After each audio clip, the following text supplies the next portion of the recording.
आगे चर्चा करते हैं सृष्टि कथन और सृष्टि विवरण की। सृष्टि जो हुई वो कैसे हुई?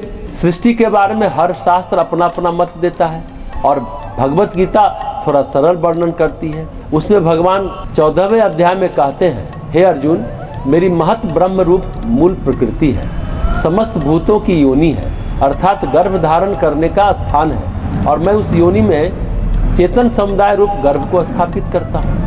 उस जड़ चेतन के संयोग से सब भूतों की उत्पत्ति होती है।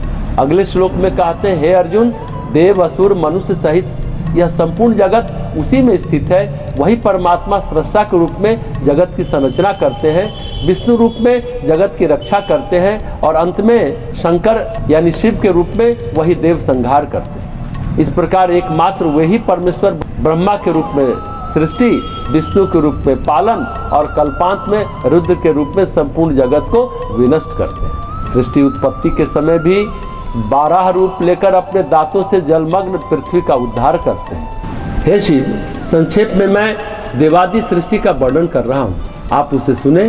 भगवान बोले, सबसे पहले उन परमेश्वर से महत तत्व की सृष्टि होती।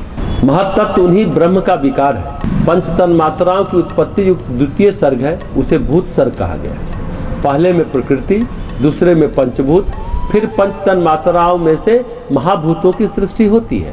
तीसरा वैकारिक सर्ग है, इसमें कर्मेंद्रिय और ज्ञानेंद्रियों की सृष्टि आती है। सबसे पहले उन परमेश्वर से महातत्व की सृष्टि होती है। महातत्व उन्हीं ब्रह्म का विकार है। पंच तन मात्राओं की उत्पत्ति युक्त द्वितीय सर्ग है, उसे भूत सर्ग कहा गया है। पहले में प्रकृति, दूसरे में पंचभूत, फिर पंच तन मात्राओं में से महाभूतों की सृष्टि होती है। तीसरा वैकारिक सर्ग है, इसमें कर्मेंद्रिय और ज्ञानेंद्रियों की सृष्टि आती है, इसे ऐन्द्रिक भी कहा गया है।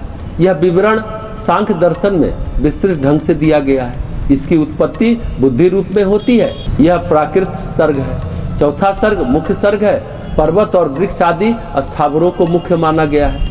पांचवा सर्ग त्रियक सर्ग है, इसमें त्रियक श्रोता पशु पक्षी आदि आते हैं। इसके पश्चात उधर्व स्रोतों की सृष्टि होती है। इस छठे सर्ग को देव सर्ग भी कहा गया है। तदंतर सातवां सर्ग अर्वाक स्रोतों का होता है, यही मानुष सर्ग है। आठवां अनुग्रह नामक सर्ग है, यह सात्विक और तामसिक गुणों से युक्त है। इन 8 सर्गों में से 5 वैकृत सर्ग और 3 प्राकृत सर्ग कहे गए हैं।